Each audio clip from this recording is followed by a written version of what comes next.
할렐루야. 하나님의 놀라운 은혜와 또 풍성한 축복이 또 이 귀한 아침 우리 모든 성도님들 또 함께 하시기를 주의 이름으로 축원합니다. 오늘은 창세기 12장 5절에서 9절 말씀 중심으로 누구의 이름을 부를 것인가, 이런 제목으로 말씀 듣겠습니다. 우리 제목 같이 읽어봅시다. 시작. 누구의 이름을 부를 것인가. 이제 오늘부터 이제 아브라함의 신앙의 여정을 우리가 함께 하겠습니다. 하나님께서 약속하신 놀라운 축복의 약속, 내가 너로 큰 민족을 이루고 내 이름을 창대하게 할 뿐만 아니라 네가 온 세상에 복이 되겠다고 하는 그 약속의 말씀을 붙들고 받고, 어찌 보면 자기가 익숙한 고향 친척 아버지 집, 자기의 삶의 터전을 떠나서 하나님이 인도하시는 새로운 삶으로 향하여 나아가는 아브라함의 신앙입니다. 그렇게 해서 이제 신앙생활에 가는 아브라함의 그 삶의 여정들을 하나씩 우리가 살펴볼 것입니다. 저와 여러분도 마찬가지죠. 지난주 계속 말씀드렸습니다만 우리에게 주신 하나님의 약속의 말씀, 우리에게 큰 축복을 주시고 또 우리가 세상에 복이 되는 축복의 삶을 살게 하신다고 하는 하나님의 약속을 붙들고 주님이 허락하시는 그 신앙의 삶들을 우리가 가고 있는 것입니다. 이미 많은 분들이 오랜 동안 또 신앙생활 해오셨지만 이 아브라함이 걸었던 이 신앙의 삶들을 하나씩 우리가 살펴보면서 우리가 지금 걷고 있는 우리의 신앙의 삶들을 비교해 보시고, 그래서 잘 가고 있으시면 마음의 위로 받으시고 격려 받으시고 또 새로운 마음의 다짐이 되시길 바라고, 좀 내가 잘못된 길로 가고 있구나 이런 생각이 드시면 또 말씀을 통해서 다시 한번 또 고치고 회복되는 그런 은혜가 있기를 바랍니다. 어찌 보면 신앙의 101, 아주 기본적인 단계라고 말할 수 있을 것 같아요. 이제 아브라함도 막 하나님 믿고 가는 그런 신앙의 여정이니까. 그렇지만 이런 기본적인 신앙의 여정들을 우리가 보면서 우리 자신의 그 신앙의 모습들을 다시 한번 돌아보는 건 참 의미가 있다고 봅니다. 자, 그래서 이제 함께 말씀을 보면서 아브라함의 신앙의 여정을 볼 텐데, 오늘은 그 아브라함이 첫 발걸음을 내딛었던 그 신앙의 여정을 살펴보겠습니다. 그의 아내와 조카와 또 하란 땅에서 모았던 모든 재산들을, 그리고 사람들, 아마 노예들이겠죠, 종들일 텐데 다 데리고 이제 하란에서 그가 떠났습니다. 본문에는 가나안 땅으로 간다 이렇게 얘기하지만 사실 하나님이 아브라함은 어디로 가야 할지는 모르는 상태에서 하나님께서 그를 보여주시는 땅으로 가라 하셨기 때문에 어딘지 모르게 그는 떠나갔고, 그리고 하나님께서 그에게 보여주신 땅, 그를 인도하신 땅은 바로 가나안 땅이었습니다. 그가 살던 곳이 하란이고 또 우르고 이런 지역인데, 그가 전에 살던 하란이나 우르에 비해서 이 가나안 땅은 참 환경이 열악한 곳입니다. 큰 유브라테스나 티크리스나 이런 큰 강이 있는 것도 아니고 또 굉장히 발달된 도시 문명이 있는 것도 아니고 정말로 여러 가지로 어려운 곳입니다. 여기는요, 큰 강이 없기 때문에 하늘에서 비가 제때 잘 내려야 살 수 있는 그런 땅입니다. 그래서 비가 오지 않는 건기가 되면 이스라엘 땅이 다 황량해져요. 저도 이렇게 성지에 가봤습니다만 비가 오면은 파릇파릇한 초목들이 아주 사방에 다 보이는데, 비만 안 오면 완전히 또 사막같이 그냥 황량해지는 게 이 가나안 땅, 이스라엘 땅의 특징입니다. 그런 땅이에요. 아브라함이 이 가나안 땅에 들어갔을 때는 제가 볼 때 건기, 비가 안 오던 때였던 것 같다 이런 생각이 듭니다. 왜냐하면 이제 오늘 읽지는 않았지만 그 다음에 보면 바로 아브라함이 이 가뭄을 만난 이야기를 하고 있습니다. 그런 거 보면은 비가 많이 내리던 우기가 아니라 비가 잘 오지 않는 건기에 이 가나안 땅으로 들어간 것 같습니다. 그러고 보니까 얼마나 주변이 다 황량합니까? 풍부한 물과 비옥한 땅에서 정말 풍성한 어떤 재산과 안정된 삶을 나름대로 잘 살고 있던 아브라함이었는데, 하나님께서 주신 놀라운 약속의 말씀을 듣고 이제 하나님을 바라보는 신앙의 삶을 살기로 다짐하고 하나님이 인도하시는 곳으로 와봤더니 상황이 너무나 열악한 거예요. 하나님이 어마어마한 축복을 주시겠다고 약속해서 그 약속 믿고 따라왔는데, 그것은 에덴 동산 같은 곳이 아니라 황량한 광야 같은 곳이었습니다. 그래서 하나님을, 그 약속을 믿고 따라 나선 신앙의 여정은 하나님이 곧바로 우리를 에덴으로 인도하시는 것이 아니라 먼저 광야로 들어가게 하신다는 거죠. 이런 환경을 바라보면서 가나안 땅에 도착했을 때에 아브라함의 심정이 참 막막했을 것 같습니다. 도대체 하나님은 왜 나보고 이런 땅에 오라고 하셨나? 뭐 축복을 주신다고 약속하시더니 여기서 무슨 복을 받으라고 하나님이 나를 이런 땅에 오게 하셨나? 그런 생각이 들었을 것 같습니다. 뭐 엄청난 축복은커녕 하루하루 먹고 살기도 어려울 것 같은 그런 환경이고, 어디 정착해서 살 데도 없어가지고 나무로 계속해서 이주해가는 그런 모습입니다. 황량한 이곳에서, 어디 하나 정착할 것도 없는 그런 곳에서 이제는 진짜 하나님만 보면서 살아가야 되는 삶, 그것이 하나님의 약속을 믿고 내딛었던 신앙의 여정의 첫 모습이었습니다. 사실 이스라엘 백성도 그래요. 나중에 하나님께서 이스라엘 백성들을 애굽에서 이렇게 이끌어내셔서 약속의 땅으로 이끄시는데, 하나님의 약속은 그들을 젖과 꿀이 흐르는 땅으로 인도하신다고 하는 약속에 따라 그들이 애굽에서 나왔는데, 그들이 애굽에서 나와서 간 땅은 젖과 꿀이 흐르는 땅이 아니라 광야였습니다. 광야를 먼저 그들은 지나가였던 것이었습니다. 이런 거 보면요, 신앙생활이라는 게 그런 것 같아요. 하나님께서 큰 복을 주시리라고 하는 약속을 믿고, 또 하나님의 그 놀라운 축복의 약속들을 믿고 우리가 믿음으로 주님을 따라가는 신앙생활을 하지만, 그렇게 신앙생활을 시작하는 우리들에게 당장 하나님이 에덴 동산과 같은 삶을 허락하시는 것은 아니라는 거죠. 예수 믿고 신앙생활 시작하면 그냥 그때부터 모든 것이 다 만사형통 순풍에 돛단 듯이 그냥 모든 게 내 마음대로 잘 되고 그냥 원하는 대로 막 팡팡 열리는 게 아니라는 거예요. 오히려 어떤 경우는 예수 믿기 전보다 더 힘든 그런 어떤 환경 속에 거하기도 하고, 또 어떤 분들은 정말 감당할 수 없는 그런 어려움을 겪기도 하고, 또 이 아브라함처럼 당장 먹고 살기도 힘든 그런 상황을 만나기도 한다는 겁니다. 도대체 왜 이런 상황들이 우리에게 오나요? 분명히 우리가 지난주 하나님 약속을 들어보면 막 어마어마한 복을 약속하시고 세상에 복이 된다고 말씀하시고 이런 놀라운 축복을 약속하셨는데, 그 축복의 약속을 믿고 따라가는 신앙생활에 왜 이런 광야 같은 시간이 찾아오느냐 하는 겁니다. 오히려 정반대로, 그것은 놀랍게도 하나님이 우리에게 복을 주시기 위해서 그렇다는 겁니다. 믿음으로 아멘 하시기 바랍니다. 하나님이 우리에게 복을 주시기 위해서 하나님을 믿고 나오는 우리들을 광야로 이끄십니다. 맞다고 저렇게 총을 치고 계시는 여러분, 복을 받는다는 게 뭐예요? 복을 받는다, 뭐 돈을 많이 벌고 세상에서 출세하고 뭐 내가 원하는 대로 잘 되고, 그것이 복을 받는 것입니까? 물론 좋은 것입니다. 그렇게 되기를 원합니다. 그러나 진짜 복은 하나님과의 관계입니다. 아멘 하시기 바랍니다. 따라하세요. 진짜 복은 하나님과의 관계다. 하나님과의 관계다. 진짜 복은 하나님과의 관계예요. 복의 근원은 하나님이시고 하나님이 복 그 자체이시기 때문에 진짜 복은 하나님과의 관계 안에 있는 겁니다. 하나님과의 깊은 관계 안에 사는 것, 그게 진짜 복입니다.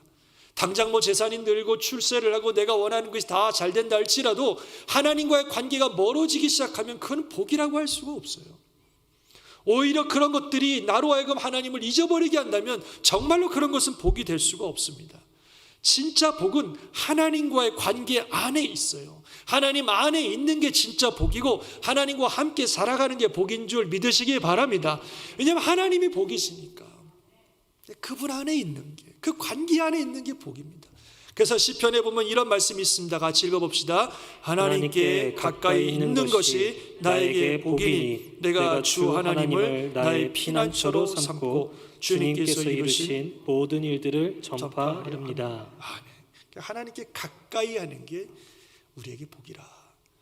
그래서요, 하나님을 믿고 신앙생활을 하기로 결심하고 주님을 따르는 우리들에게 하나님이 제일 먼저 가장 원하시는 것은 하나님과 가까이 하는 삶을 사는 것입니다. 그런 삶을 살도록 우리를 이끄시고 훈련시키시고 우리를 그렇게 만들어 가신다는 겁니다. 하나님과 가까이 하는 삶, 하나님을 바라보는 삶, 하나님과 함께하는 삶. 그래서 하나님께서는 아브라함을 가나안으로 인도하신 것입니다. 이 가나안 땅이 그런 땅입니다. 앞에 말씀드린 것처럼 아브라함이 원래 살던 하란이나 우르는요, 뭐 어마어마한 물과 풍성한 문명 발달 속에서 뭐 그냥 쉽게 말하면 하나님 안 믿어도 먹고 사는 일에 아무런 지장이 없는 땅이에요. 기도 안 해도 되고 신앙생활 안 해도 되고 그냥 워낙에 풍부하고 모든 것들이 안정된 지역이기 때문에 신앙생활 안 해도 먹고 사는 일에 하나도 지장 없는 땅이 바로 그런 땅입니다. 근데 아브라함은 하나님은 그런 땅에 살고 있는 아브라함을 불러서 가나안으로 오라 하셨어요. 이 가나안은 앞에 말씀드린 것처럼 하늘을 바라봐야만 사는 땅입니다. 하늘에서 때를 따라 비가 내려줘야만이 먹고 사는 땅입니다. 그래서 언제나 하늘을 바라보면서 하나님을 의지하면서 살아가야 되는 땅이 바로 가나안 땅입니다. 하나님께서는 아브라함을 그 땅으로 오라 하시고 그곳에서 하늘을 바라보며 하나님을 바라보며 살기를 원하셨습니다. 그게 신앙생활이니까, 그리고 그게 복이니까, 왜냐하면 그래야 하나님 관계 안에 머무니까. 그래서 그를 그렇게 인도하신 것입니다. 나중에 아브라함의 후손들이 바로 이 가나안 땅으로 들어갈 때에 하나님께서 신명기를 통해서 바로 그런 하나님의 뜻을 분명히 말씀해 주셨습니다. 신명기에 보면 이런 말씀이 있어요. 11장 11절 이하인데요. 너희가 건너가서 차지할 땅, 이제 그 가나안 땅을 바라보면서 그 땅을 설명해 주시는 거예요. 너희가 건너가서 차지할 저 가나안 땅은 산과 골짜기가 있어서 하늘에서 내리는 비를 흡수해 버린다. 이렇게 모아도록 내버려 두지 않냐고 다 흡수해 버린단 말이에요. 그래서 내 하나님 여호와께서 돌봐주시는 땅이라 연초부터 연말까지 내 하나님 여호와의 눈이 항상 그 위에 있느니라. 내가 오늘 너에게 명하는 내 명령을 너희가 만일 청종하고 너희 하나님 여호와를 사랑하여 마음을 다하고 뜻을 다하여 섬기면 여호와께서 너희 땅에 뭘 내려줘요? 이른 비와 늦은 비를 적당한 때에 내리시리니. 그래서 곡식과 포도주와 기름을 얻을 것이고 가축을 위하여 들에 풀이 나게 하시고 너희가 먹고 배부르게 될 것이다. 하나님을 잘 믿고 섬기면, 신앙생활 잘하면 하나님이 때를 따라 비를 내려주셔서 그래서 먹고 살고 풍성한 복을 누리게 하겠다. 바로 가나안 땅은 그런 땅이라고 하나님 말씀하고 계시는 겁니다. 그래서 아브라함을 그쪽으로 인도하시는 거예요. 왜냐하면 그게 복이니까. 우리는 하나님 잘 믿고 신앙생활 잘하고 그런 하나님께서 우리에게 때를 따라 돕는 은혜를 주셔서 우리가 살아가게 하시고, 그래서 하나님 바라보면서 하나님과 함께 사는 것, 그게 복인 줄 믿습니다. 그 하나님께서 아브라함을 복 주시려고 그렇게 인도하시는 겁니다. 이 세상 살면서 다른 건 다 있어도 하나님 잃어버리면 끝이잖아요. 인정하십니까? 하나님이 가장 중요합니다. 그래서 어떻게든지 하나님 바라보며 살아가기를 하나님이 원하시는 거예요. 여러 가지로 연약한 우리들이기 때문에 좀만 환경과 상황이 바뀌면 하나님 잊어버리기 쉽습니다.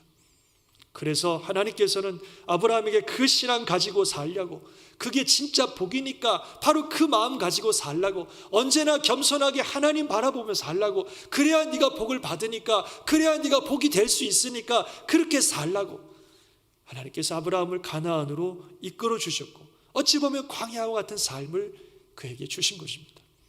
그래서 실제로 광야 40년을 경험한 이스라엘 백성들을 향하여 또 신명기는 광야 생활을 이렇게 해석해 주고 있어요. 내 하나님 여호와께서 이 40년 동안에 네가 광야 길을 걷게 하신 것을 기억하라. 이는 너를 낮추시며 너를 시험하사 내 마음이 어떠한지 그 명령을 지키는지 않는지를 알려 하심이라. 너를 낮추시고 너를 줄이게 하시며 또 너도 알지 못하는 내 조상들도 알지 못하던 만나를 내게 먹이신 것은 다 같이 사람이 떡으로만 사는 것이 아니요 여호와의 입에서 나오는 모든 말씀으로 사는 줄을 네가 알게 하려 하심이니라. 아멘. 광야 생활을 통해서 너희가 꼭 배워야 된다. 사람이 떡으로만 사는 존재가 아니라 하나님의 말씀과 함께 살아가는 그런 존재라는 사실을 광야 생활을 통해서 배우고, 그 가나안에 가면 그렇게 살라는 거죠. 그래서 하나님을 믿고 살아가는 저와 여러분에게, 또 아브라함에게 이런 광야가 있는 것입니다. 솔직히 하나님을 의지하지 않고는 살 수 없고 하나님의 은혜가 아니면 살 수 없는 그런 광야 같은 시간은 육신적으로나 또 현실적으로 우리에게 어려운 것은 사실입니다. 그러나 그런 시간 속에서 늘 하나님 바라보고 늘 하나님 의지하고 하나님 손 붙들고 사는 것, 그것이 복인 것을 믿으시기 바랍니다. 정말 하나님과의 관계가 복이에요. 하나님 안에 있다는 게 복입니다. 어떻게 해서든지 하나님께서 나를 그 관계 안으로 나를 이끌어 주시고 어떻게든지 하나님이 나를 그 관계 안에 살게 하신다는 게 복이에요. 왜냐하면 거기서부터 모든 게 시작되기 때문에 그렇습니다. 그게 끊어지면 다 끝장나는 겁니다. 그러나 그 관계가 유지되고 있으면, 하나님과의 깊은 관계 안에 있으면 하나님께서 우리를 통하여 우리를 축복의 통로, 생명의 통로 삼으셔서 하늘의 놀라운 신령한 복과 풍성한 은혜도 허락하시고 이 땅에 우리가 복의 통로로서 사용되어지는 놀라운 은혜를 허락하실 것입니다.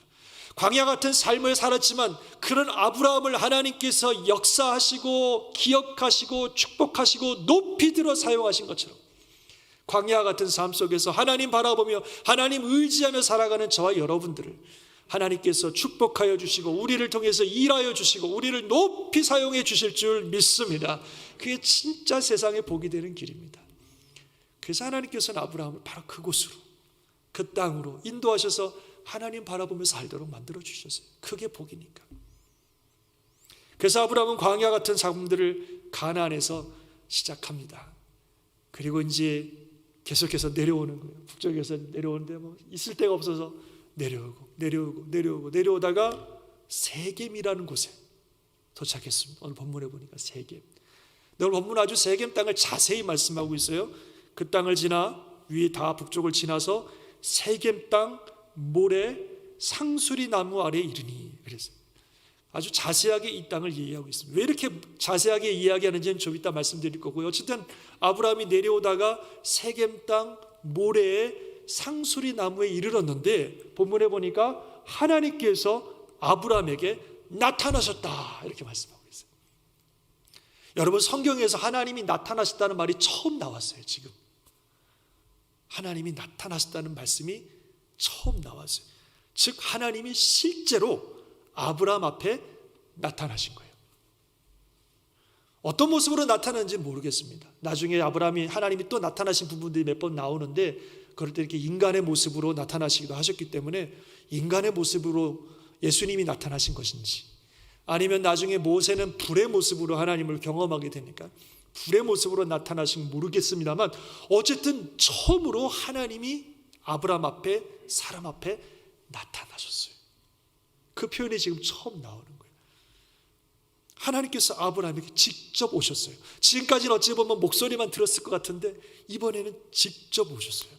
굉장한 일이죠. 하나님이 아브라함 앞에 직접 나타나셨으니까. 왜 나타나셨을까요? 바로 그곳이 세겜 땅 모래 상수리 나무이기 때문에 그런 겁니다. 이곳에 아브라함이 이곳에 왔기 때문에 하나님이 직접 나타나셨어요. 왜 그곳이 그렇게 중요하냐?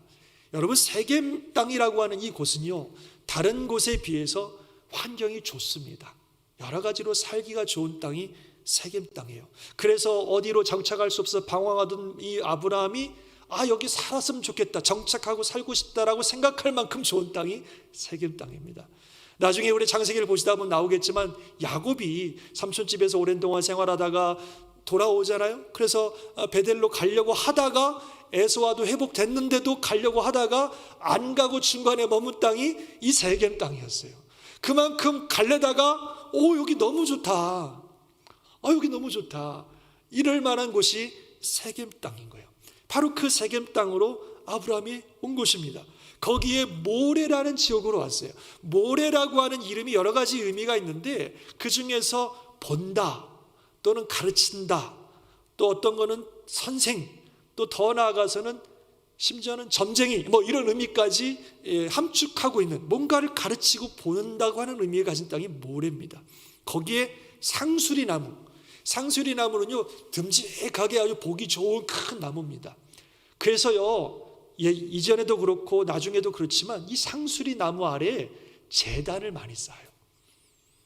나중에 하나님 믿을 때는 하나님 믿는 제단도 싸지만 이 우상 숭배하는 사람들이 상수리나무 아래다가 우상의 제단을 많이 쌓습니다.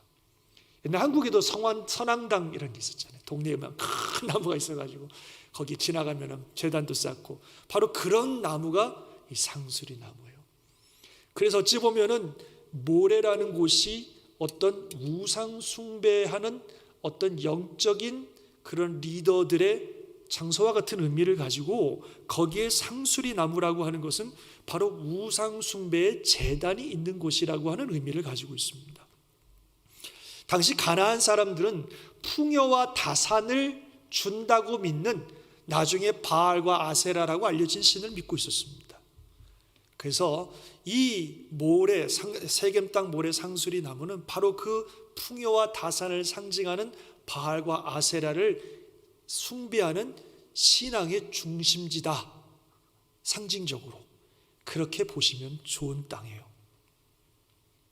그래서 특별히 거기에 가나안 사람이 그 땅에 거주했다고 본문은 특별히 밝히고 있습니다.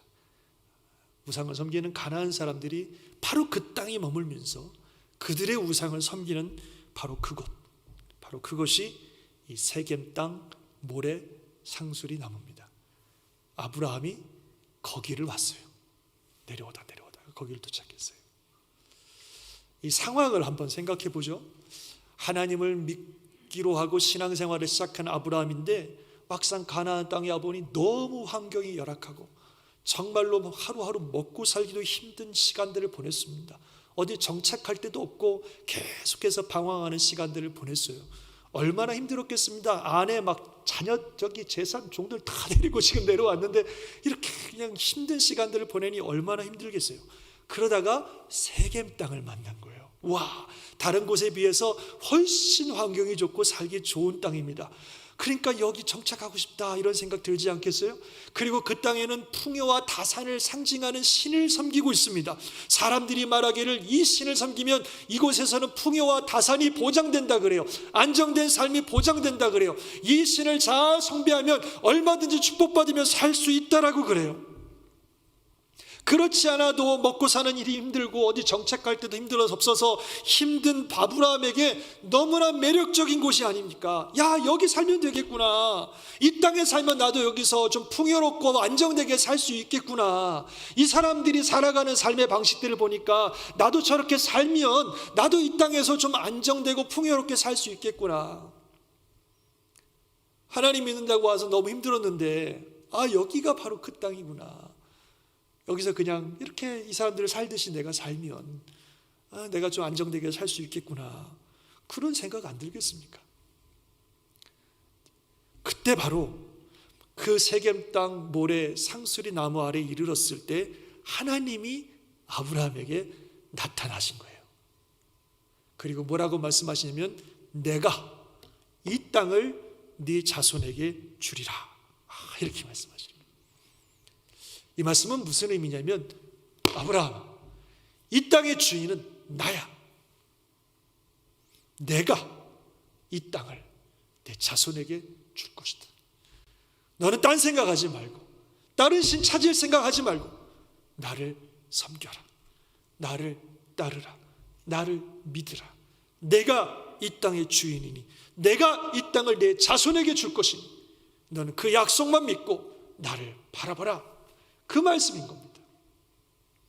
이 땅의 바알과 아세라, 이 땅의 문화와 이 땅의 신을 섬기지 말고 하나님을 섬기라는 거예요. 하나님을 따르고 하나님을 예배하라는 겁니다. 하나님의 이름을 부르라는 거예요. 다른 신 이름 부를 생각하지 말고 하나님의 이름을 부르라.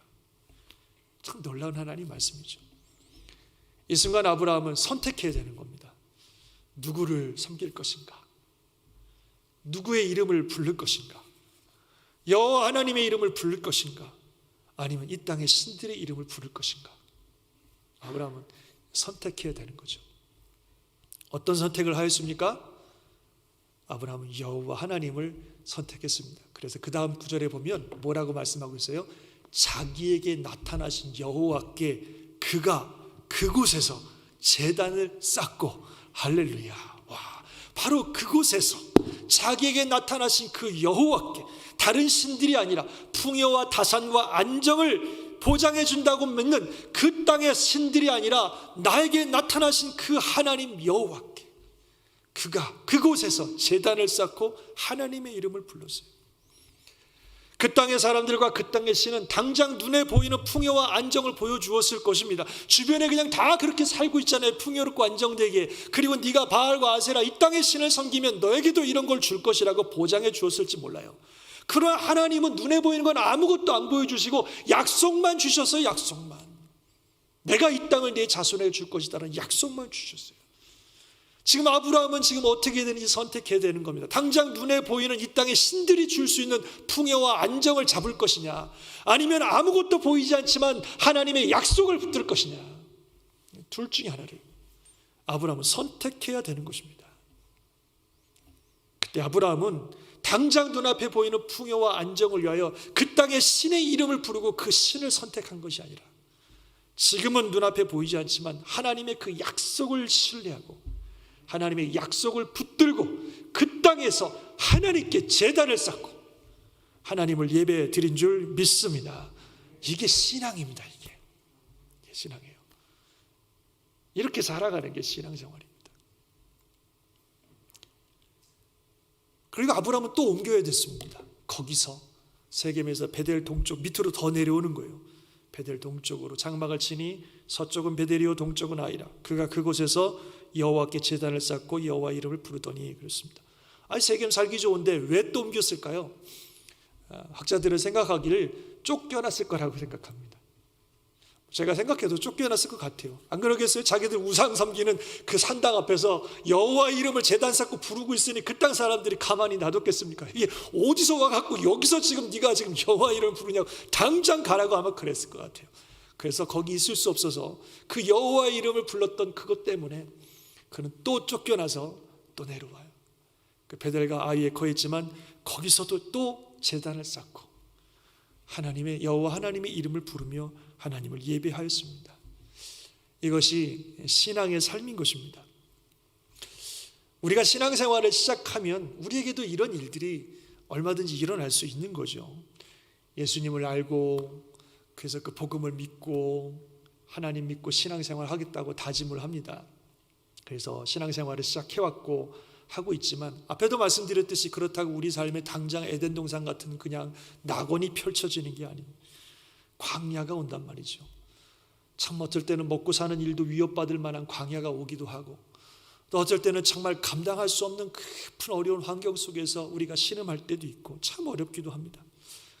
그런 일들 때문에 많이 어려워하고 있는데, 그때 우리 눈앞에 세상이 보이는 거예요. 세상이 하나님과 상관없이 사는 세상, 하나님 뜻과는 다르게 사는 세상, 그러면서도 돈 잘 벌고 편안하게 잘 살고 안정되게 잘 살아가는 세상이 눈에 보이는 것입니다. 예수 믿고 신앙생활 하기로 다짐하고 살고 있는데 이 나의 현실과 눈앞에 보이는 세상을 보니까 굳이 이거 신앙생활 하겠다고 이렇게 할 필요가 없을 것 같고, 그냥 나도 그냥 그렇게 살아도 될 것 같은 그런 생각들이 드는 거죠. 그때 하나님께서 우리에게 말씀하시는 거예요. 내가 이 땅을 너 자손에게 주리라. 약속의 말씀을 주시는 거죠. 내가 너의 주인이라. 내가 이 세상의 주인이다. 내가 네 인생을 책임져 줄 것이다. 내가 너를 복을 줄 것이다. 내가 너에게 복의 조상이 되게 할 것이다. 내가 너가 복이 되게 하겠다. 이렇게 말씀하시는 거예요. 직접 나와서 말씀하지는 않으셨겠지만 이렇게 설교를 들으면서 말씀을 읽으면서 하나님이 우리에게 그런 약속을 주시는 겁니다. 그럴 때 우리는 어떤 선택을 해야 됩니까? 누구를 선택해야 됩니까? 누구의 이름을 불러야 되겠습니까? 앞에 말씀드린 것처럼 하나님은 당장 눈앞에 보이는 내 손에 잡힐 만한 어떤 걸 주시는 게 아니라 약속만 주시고 계세요. 그런데 세상은 내 손에 붙들면 내가 손에 줄 수 있는, 내가 당장 필요한 그 어떤 것을 줄 수 있단 말이죠. 그때 우리는 뭘 선택해야 되겠느냐 하는 겁니다. 하나님의 약속을 붙들 것인가? 아니면 세상의 방법을 따를 것인가? 먼저 하나님께 나아와 하나님의 이름을 부를 것인가? 아니면 신앙생활은 조금 뒤로 하고 그냥 그 일들을 쫓아가야 할 것인가? 선택을 해야 되는 겁니다. 신앙생활은 바로 이 상관에 하나님의 이름을 부르는 것이 신앙생활입니다. 아멘이십니까? 어떤 상황 속에서도 우리에게 허락하신 그 삶의 자리에서 하나님의 이름을 부르는 게 신앙생활입니다. 주변의 사람들이 다 어떻게 산다 할지라도 그 세겜 땅 모래 상수리 나무 겉자리에 제단을 쌓고 여호와 이름을 불렀던 것처럼 내게 허락하신 그 삶의 자리에서 하나님의 이름을 부르고 하나님을 예배하고 하나님을 선택하며 나아가는 것, 그것이 신앙생활입니다. 저와 여러분이 그렇게 살기로 결심하고 이 길을 걷고 있는 곳입니다. 이미 그렇게 많은 분들이 살고 계시리라고 믿습니다. 신앙생활의 101을 말씀드리는 거라고 말씀드렸어요. 여러분이 그렇게 살지 않는다는 말씀이 아니라 그렇게 사는 게 신앙생활입니다. 그렇게 가는 게 신앙생활입니다. 앞에도 말씀드렸듯이 가장 중요한 것은 하나님입니다. 하나님과의 관계입니다. 하나님께서 우리를 복주시려고 그 관계 안으로 우리를 불러주신 것이고 그 관계 안에 머물러 있게 하기 위해서 이러저런 환경들을 우리에게 허락해 주신 것입니다. 그래서 그 안에 있는 게 복입니다. 여러분 신앙생활 잘 하시는 게 복받을 길입니다. 그게 진짜 복입니다. 하나님 믿겠다고 시작해놓고 엉뚱한 길로 가시면 안 돼요. 어떤 환경과 상황 속에서도 하나님 안에 있는 거, 신앙생활 잘하는 거, 어떤 환경과 상황 속에서도 여호와 이름을 부르며 사는 거, 그게 신앙생활이고 그게 복받는 길이고 그게 하나님이 저와 여러분을 부르신 길이십니다. 어떤 환경과 상황 속에서 주님의 이름을 부르며 살아가는 우리 모두가 될 수 있기를 주의 이름으로 축원합니다. 말씀을 정리하면서요, 바로 그 가나안 땅을 향하여 들어가기 위해서 준비했던 이스라엘 2세대들에게 여호수아가 마지막으로 던진 말씀을 함께 읽으면서 말씀을 정리하기를 원합니다. 한번 같이 읽어볼까요? 시작. 그러므로 이제는 여호와를 경외하며 온전함과 진실함으로 그를 섬기라. 너희의 조상들이 강 저쪽과 애굽에서 섬기던 신들을 치워버리고 여호와만 섬기라. 만일 여호와를 섬기는 것이 너희에게 좋지 않게 보이거든 너희 조상들이 강 저쪽에서 섬기던 신들이든지 또는 너희가 거주하는 땅에 있는 아모리 족속의 신들이든지 너희가 섬길 자를 오늘 택하라. 오직 나와 내 집은 여호와를 섬기겠노라. 아멘. 이것이 저와 여러분의 결단 되시기를 주의 이름으로 축원합니다. 어떤 상황 속에서도 오직 나와 내 집은 여호와만을 섬기겠노라. 그렇게 선포하고 하나님 바라보면서 끝까지 믿음의 길 잘 걸어가시면 하나님께서 약속하신 놀라운 일들이 우리 삶에 열릴 것이고 진짜 복받는 그리스도의 성도들이 되실 줄 믿습니다. 그런 은혜가 함께 하시기를 주의 이름으로 축원합니다. 아멘. 기도하겠습니다.